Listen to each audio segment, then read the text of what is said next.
Selamat petang, salam sejahtera. Terima kasih karena bersama dengan saya di Nazilin Unity Channel. Hari ini kita sekali lagi digemparkan dengan penyebaran satu gambar yang amat mengejutkan kita. Gambar ini dianggap sebagai berunsur fitnah. Macam inikah level ratu fitnah untuk timbulkan persepsi jahat fitnah terhadap isteri Perdana Menteri menurut gambar ataupun poster yang kita kongsikan ini. Persepsi fitnah ialah apabila kononnya isteri Perdana Menteri yang ke-10 sokong Israel sebab gambar dia ada di IG Netanyahu. Fakta yang sebenarnya ialah foto ini adalah sesi penggambaran istri-istri ketua negara yang hadir semasa pembukaan Perhimpunan Agung PBB ke-78 pada September lalu. Penyokong Perikatan Nasional galak sebar fitnah Wan Azizah kononnya menyokong Israel. Penyokong Perikatan Nasional PN sedang dilihat agak galak menyebar fitnah kononnya Datuk Seri Dr. Wan Azizah Wan Ismail menyokong Israel. Fitnah yang bertebaran di aplikasi TikTok itu hanya bersandarkan gambar istri Perdana Menteri ada dalam Instagram Perdana Menteri Israel, Benjamin Netanyahu. Persepsi jahat itu dilihat telah dimulakan penyokong Perikatan Nasional, Sarul Ema Rena Abu Samah, atau lebih dikenali sebagai Ratu Naga. Scroll wall Netanyahu ini korang boleh jumpa something yang korang terkejut, kata beliau. Walau bagaimanapun, gambar itu merupakan foto sesi penggambaran istri-istri ketua negara yang hadir semasa pembukaan Perhimpunan Agung Pertubuhan Bangsa-Bangsa Bersatu UNGA ke-78 di New York baru-baru ini. Sehubungan itu, rata-rata netizen berpendapat pihak berkuasa perlu mengambil tindakan terhadap fitnah yang boleh mendatangkan keadaan huru-hara dalam negara sebagai pengajaran kepada mereka yang terbabit. Dalam masa yang sama, orang ramai mendoakan semoga Allah sentiasa melindungi Wan Azizah dan suaminya yang juga Perdana Menteri, Datuk Seri Anwar Ibrahim daripada kejahatan fitnah. Kata mereka, ayuh lapor polis dan SKMM. Ada juga yang mengatakan bahawa saman saja kaki fitnah banyak duit sebab ada sponsor, kata mereka. Walau tak boleh hidup tanpa fitnah, kata seorang lagi. Kekebalan walau boleh membawa mereka ke neraka, demikian antara komentar warganet. Saudara-saudara sekalian, pada pendapat anda, bagaimana untuk menghentikan fitnah yang bertebaran di media pada akhir-akhir ini? Tidak pedulilah adakah mereka itu pemimpin kerajaan, pemimpin pembangkang atau siapapun, perbuatan fitnah ini tidak sepatutnya dibuat. Hal ini karena ada pepatah orang kata, fitnah itu sama seperti membunuh orang itu. Bahkan, kalau membunuh, ianya tidak akan berlarutan. Tapi fitnah ini boleh merusakkan orang tersebut sepanjang hayatnya, bahkan akan merusakkan keluarga, kerja dan macam-macam lagi tentang orang itu. Jadi akhirnya nanti akan membuatkan beliau hidup tapi terbunuh. Sekian dulu untuk kali ini. Apa pendapat anda tentang isu kali ini? Penyokong Perikatan Nasional galak sebar fitnah Wan Azizah sokong Israel. Sekian dulu Malaysia kita punya. Kita juga sama-sama cintai Malaysiaku. Bye-bye. Selamat petang, salam sejahtera. Terima kasih karena bersama dengan saya di Nazilin Unity Channel. Ini perkembangan terkini berkaitan dengan kes fitnah Wan Azizah, istri kepada Anwar Ibrahim. Baru-baru ini Malaysia digemparkan dengan penularan video pendek dan juga gambar yang telah pun dikaitkan atau didakwa sebagai fitnah kepada Wan Azizah, istri kepada Anwar Ibrahim. Ini membuat kepada pelbagai spekulasi dan pelbagai andaian.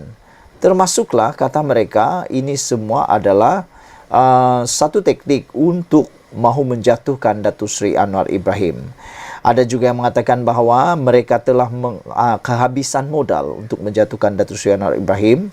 Oleh sebab itu, mereka mula menyerang isteri Datuk Seri Anwar Ibrahim pula.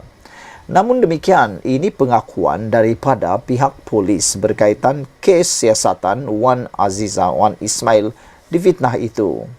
Kata seorang pegawai polis, tiada salah guna kuasa dalam siasatan kes fitnah Wan Aziza.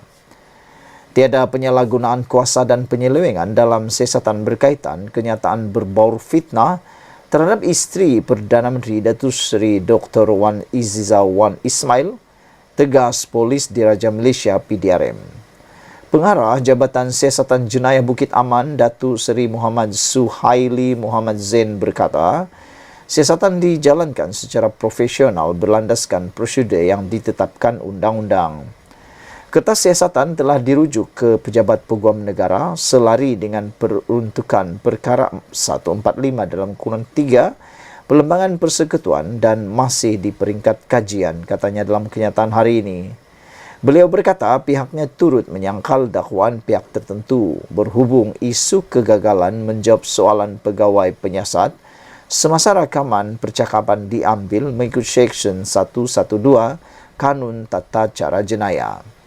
Keengganan memberi kerjasama dilihat daripada konteks kegagalan memberi maklumat berhubung capaian kepada data berkomputer sebagaimana peruntukan Seksyen 116B Kanun Tata Cara Jenayah dan Seksyen 249 Akta Komunikasi dan Multimedia 1998. Melalui peruntukan ini, pegawai polis yang menjalankan penggeledahan hendaklah diberi capaian kepada data komputer termasuk kata capaian, kod penyulitan, kod penyahsulitan, perisian atau perkakasan yang perlu dan cara lain yang dikehendaki untuk membolehkan pemahaman data berkomputer, kata Muhammad Suhaili lagi.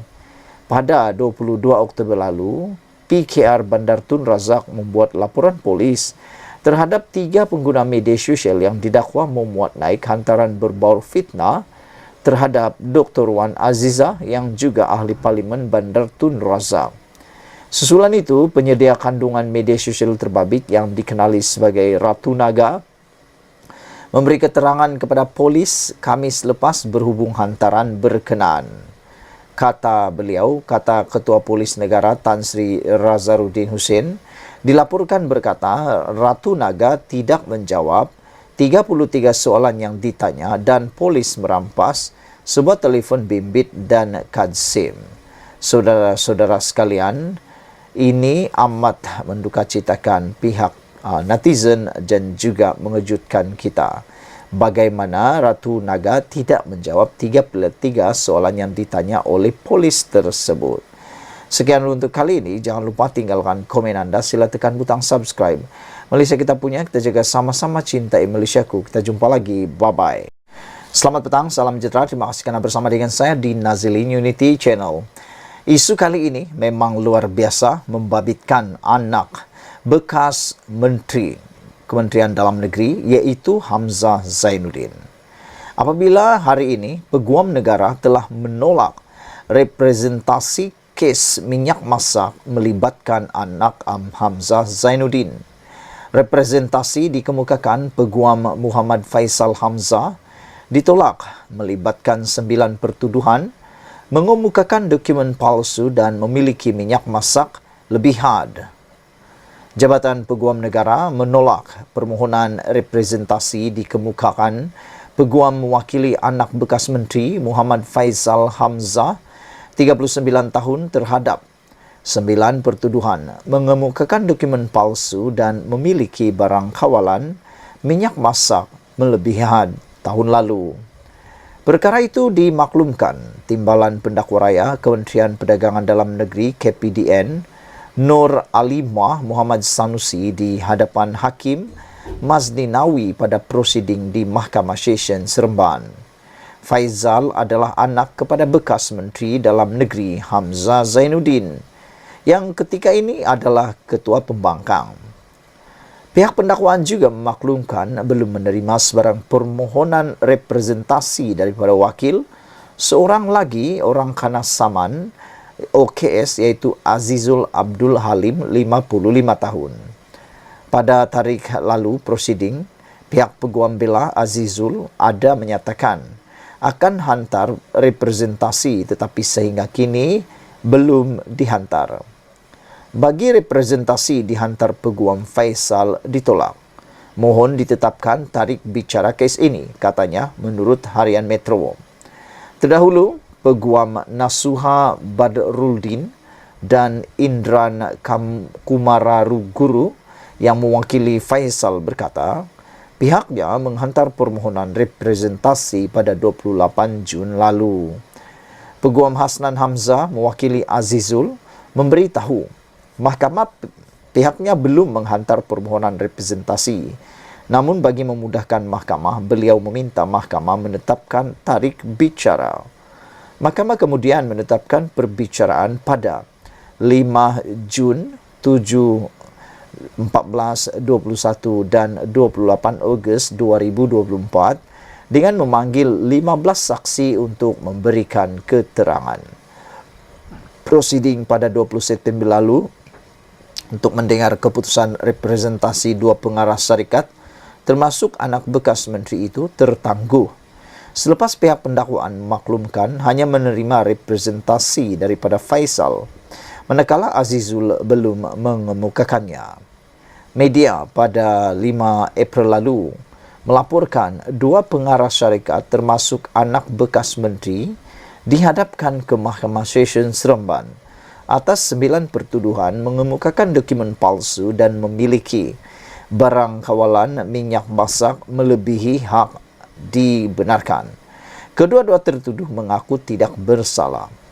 Mengikut pertuduhan, kedua-dua tertuduh sebagai pengarah rimba Merpati Sdn Bhd sebagai pemegang lesen borong, barang kawalan berjadual memberikan maklumat palsu kepada KPDN ketika mengemukakan maklumat dalam borang arahan yang berada dalam simpanan berkaitan barang kawalan di bawah Seksyen 8 Akta Kawalan Bekalan 1961 berhubung dokumen invoice penjualan minyak masak kepada Pasar Segar Din Maju.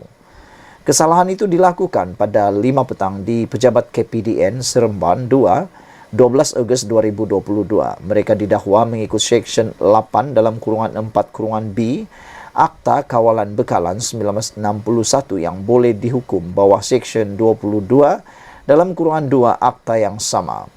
Mereka juga selaku pemegang lesen borong didapati melanggar peraturan 9 dalam kurungan 1 Peraturan Kawalan Bekalan 1974, yaitu memiliki barang kawalan berjadual jenis minyak masak melebihi had 50 tan metrik. Berikutan itu mereka didakwa melakukan kesalahan yang boleh dihukum di bawah Seksyen 22 dalam kurungan 1 Akta Kawalan Bekalan 1961 dibaca bersama Seksyen 22 dalam kurungan 4 Akta Sama dan Seksyen 34 Kanun Keseksaan. Sekian dulu untuk kali ini. Jangan lupa tinggalkan komen Anda, tekan butang subscribe. Malaysia kita punya, kita jaga sama-sama, cintai Malaysiaku. Bye-bye.